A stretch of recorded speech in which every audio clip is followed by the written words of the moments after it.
This is Anthony C. Roberson on the bike in Lexington, Tennessee, and I'm going to be interviewing Lone Wolfer from Lone Wolfer Garage, and I'm not sure we'll hear from his co-star Michelle. She doesn't talk a lot in the videos, but I want to let Lone Wolfer begin by telling us a little bit about himself, as brief or as long as he wants. Well, I grew up in New England, and I traveled all over the country. I moved to New York and then Los Angeles and Las Vegas, and that's actually where I picked up my girl Michelle when I was living out in Sin City. And when I decided to buy a motorcycle, I was hesitant at first because, you know, I hadn't really ridden since I was a kid on dirt bikes, but the moment I got on her, I was like, I'm going to be on bikes the rest of my life. As my moniker alludes to, I tend to ride mostly solo, or just with my fiance, the only woman that Michelle will allow on her. But it's not because I don't like people, it's just because mostly I like to ride long distances. I don't like to bar hop or like hop from place to place, and that seems to be what most people want to do, and that's not really for me. When I get on the bike, I want to ride for 5, 6, 10 hours and just keep going and only stop for gas. So when you said you got back into motorcycling, was that when you were out west or when you went back to the Northeast? No, it was when I was in Las Vegas. I needed a vehicle, and the weather is optimal most of the year for riding. It's only when it hits like 110 that it's really not quite optimal for that. Air conditioning is it's really lacking on these motorcycles. I've experienced that 100+ degree heat out west on the bike. Did you do any night riding, or was it just strictly day, or mostly day? Oh, out there I rode all the time. I had a couple different jobs. My main job was I actually worked in a bookstore for Barnes & Noble, and then I also did graphic design work. But at night, I would often work freelance for a bookie doing security. You know, the whole biker look kind of went hand in hand with that, and kind of a larger guy. So, you know, he hired me to, you know, go around to different casinos and sometimes strip clubs or bars to more or less just stand behind him. I never really had to do anything. He preferred to handle his own situations, and my job was just to kind of make sure nobody jumped on his back. So I did quite a bit of night riding. Yeah, I just recently did a night ride myself. Some people find a thrill in it because it's a whole different skill set than daytime riding.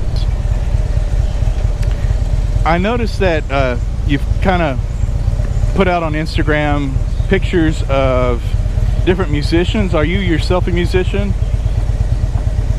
Sadly, no. I've never been inclined, I've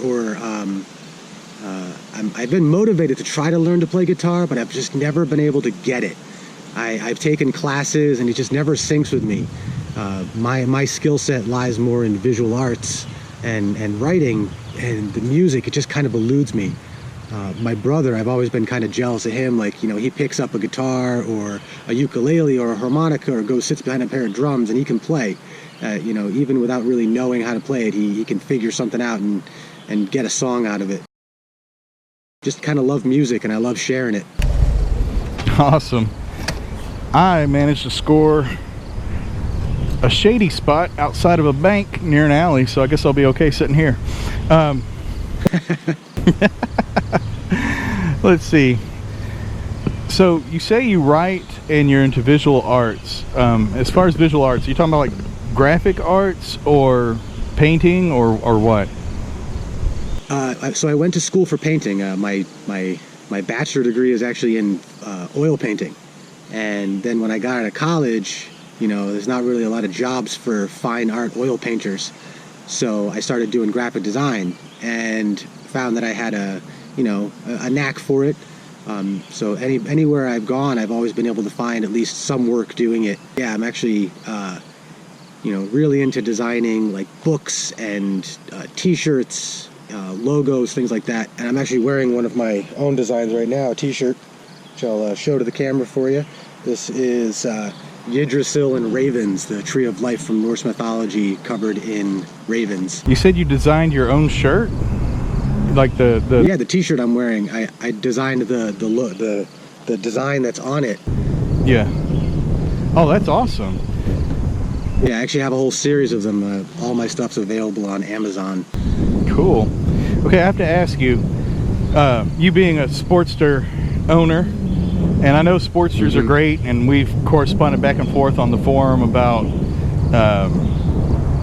you know, how they kind of changed over the years quality wise. What is the longest trip you've done on your Sportster? Oh, I actually rode from Las Vegas to Connecticut. I did about 4,200 miles. Oh wow, that is awesome. Yeah, and oh, it was like the greatest 8 days of my life. It was one of those things that if you ride a motorcycle, I suggest anyone take a 2 weeks or at least a week and ride across the United States if you're a motorcyclist in the United States. It's absolutely awesome to see this country from two wheels. Yeah, I can vouch for that. Going cross country on a bike, it's a whole different experience. So what got you into motovlogging?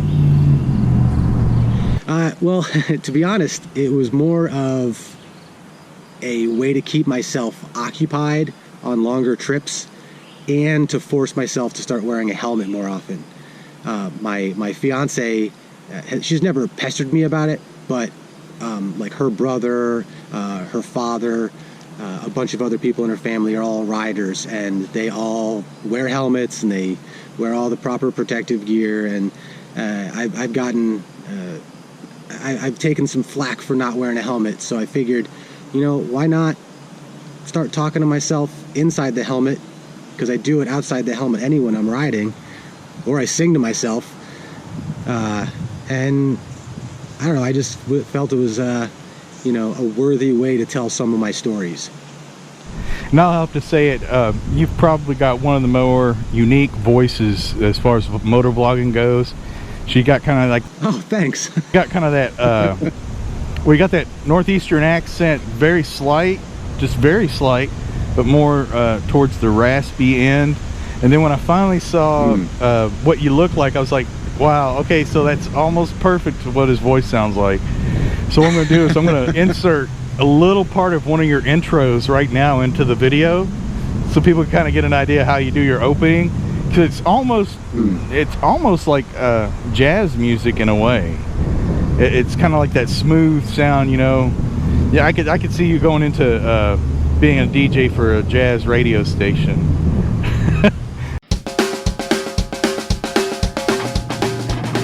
Welcome to the Lone Wolfer Garage Moto Vlog. I am your host, the Lone Wolfer, and today Michelle and I are out enjoying this beautiful spring day. Yes, it is finally here. I think you pull that off pretty easy. I'm going to let you tell the audience why they need to tune into your channel and subscribe. Well, what I like to, say about my channel is that I'm not just talking about motorcycles all the time. I know that a lot of people who are like, oh, I only want to watch a moto vlog because it talks about motorcycles, but I like stories. I like stories in general. And I love watching vlogs that have nothing to do with motorcycles. So I kind of like doing that rather than just like focusing on motorcycling. And I've done a lot of weird stuff and gone on a lot of crazy adventures, and I think that they make for some pretty good stories. I have a motto and a life goal of I want to be the old man in the old folks home with the best stories, and I'm kind of chronicling those here with the moto vlogs. That is a great explanation of what I've tuned into the channel for too. Again, this is Anthony Roberson, and I am interviewing Lone Wolfer from Lone Wolfer Garage. I'm going to put a link to his channel below on YouTube. He also has Instagram. He's a real engaging guy, real friendly. You should check him out. If you are interested in motorcycling and you don't want to be part of the whole bar hopping, I own a bike so I joined the club type stuff, this is the kind of guy you want to know.